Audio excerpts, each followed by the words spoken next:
subscribe, and ring that little bell. Ring the little bell so you are notified when new videos drop. And season greetings, one and all. I'm in a bit of a Christmassy mood. I like Christmas. I like a lot of Christmas. I do a lot of Christmassy stuff. So I watched Christmas telly last night. I watched Sherlock Holmes, the Jeremy Brett Sherlock Holmes, the Blue Carbuncle. Watch it every year. It's a perennial. Freaking loved it. But then I watched something new as well. Right before it, I watched this thing, Sky Movies original. Where's it doing? Last Train to Christmas. So the reason this interested me, well, a lot of it, firstly, say Christmas. That does a trick. And Michael Sheen. And then I thought, oh, it's got, was it Emily, what was her name again? Emily Nathaniel. Let me look it up right now. No, Nathalie Emmanuel, right? She's in it, and she is just stunning, absolutely gorgeous. This is a Christmas classic. It's got everything in it I love. It's got like weird Twilight Zone-y time travel. It's got Nathalie Emmanuel. That doesn't hurt. Michael Sheen, but it's got this really great story of personal growth and change, which really great Christmas stories have. So for me, strong recommend. I don't know where you can get this outside the UK right now, but if you can track it down, it's really, really, really worth it. Like, share, subscribe, comment. Let me know what you think. Have you seen this yet? Have you not seen this yet? If you like Christmassy stuff, it's a recommend. It's a strong, strong recommend. Like, share, subscribe, comment. Sign up to my Substack right below. Substack is awesome, baby. I'm going to be putting much more stuff on it other than just updates of what's going on in the videos. But you can comment on stuff there now. So much better than Twitter. So much better than Twitter. If you're on Rumble, hit the Rumble button. Somebody out there can tell me what that is. That'll be fantastic. I got one Rumble. Woohoo! I don't know what it means, but I got one Rumble. So I'm very happy about that. And as I said, comment. And if you haven't subscribed, subscribe. That'd be lovely. If you can subscribe me over at Rumble as well. Yeah, I would love that. And follow me on Twitter. Okay. And if you can think of anything that I would like, just do it. Okay? That's really... it's kind of a wide-ranging remit, but yeah, pretty much anything to it.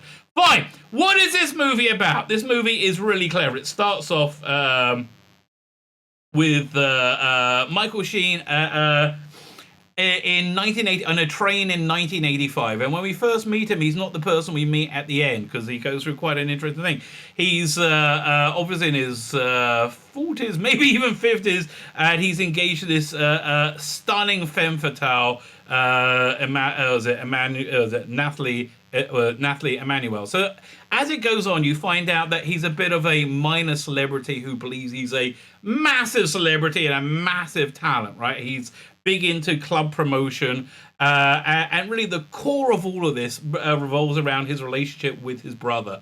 And I have to say, one reason why I love this, and I think this is super Christmassy, is if you've ever read the Book of Genesis, if you read it like literature rather than reading like a holy book, the different themes really come out at you. You can see it much more clearly. So they ask at the beginning of the Book of Genesis, am I my brother's keeper? They ask Cain, what happened to Abel? And he's like, I don't know, am I my brother's keeper? And the recurring theme of that entire book of the Old Testament, right? That entire theme of it is yes, you are your brother's keeper. Yes, you need to give a damn about your fellow man, more so when he's your actual brother. We have brothers, so we have brothers, we have family, so we can learn how to care about people who are not that close to us, but we should really care about our brothers, and that's the fundamental message of this movie. So, on the train, for the first time,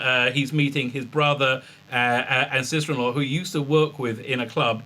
Managing his club, and he did very well with him, but he's left now to take another job with it was 85, selling headphones, selling Sony headphones, and he's doing pretty well. But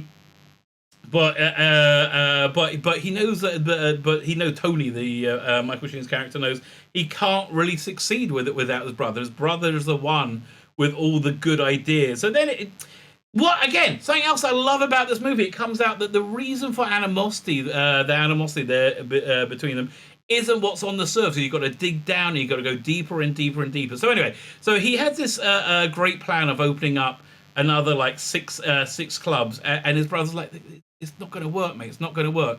And he gets angry. And he walks up to the next carriage, and he moves from 1985 to 1995. Right now, this is not the first time he did it. He did it one time earlier, and he was kind of like not doing so great. 10 years later, he wasn't doing so great, but now he's really doing bad. Now he's a bum. He's like, his clothes are ripped. He's obviously homeless. And he's in a terrible state. And he realizes that he was going to make a terrible decision, right? An absolutely terrible decision. He goes back to the 85 car, and he says, "No, you're right. I'm going to do this. I'm going to just open one club." And he goes back again to the future, and things are better, but they're not that great. And he realizes he just needs his brother, right? And I love this. All about a brotherly connection. It's just really great. And he makes a lot of discoveries about himself. He discovers that he treated his brother poorly, right? He took the limelight from his brother, and didn't give him the credit that his brother emotionally needed. But this all went So then he realized, maybe I can go back and I can change the mistakes of the past. The next thing you know, he's in 1975. And I love the recreation of the eras. That really, really works. And he tries to change things. He changes things, but things don't come out the way he wants them to. And he basically keeps going backwards and forwards, and reality keeps changing. At one point, he's in the 95 car, and he's quite a famous radio celebrity. He's done very well for himself, and his life keeps getting increasingly better, right? But at the same time, his brother's life keeps getting increasingly worse. And so, eventually, towards the end of the movie, he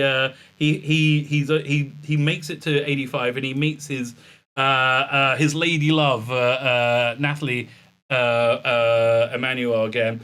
And he's going to have everything else. Now, my one real criticism, and I can't believe I'm making this criticism, is Nathalie Emmanuel's character is just the absolute failure of the Bechdel test. She has no independent agency at all. She is a prize for Martin Sheen's character to chase, right? So he reaches a point where he can have the future that he wants. He can have everything he wants, but his brother's doing terribly. He's doing it, and he meets her for the first time in her timeline and says, "Listen, you've done your best for people. You can only do your best."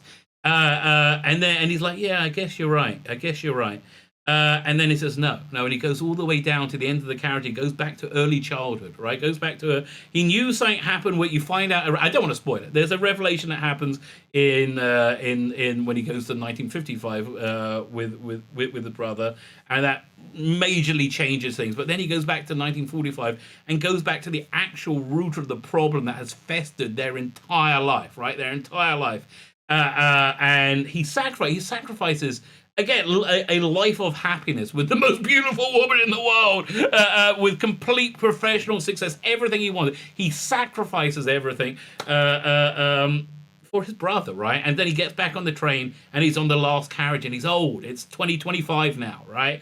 And yeah, it's just absolutely beautiful, absolutely beautiful. It ends. I'm not going to spoil the ending. I cried like a baby because it was absolutely beautiful.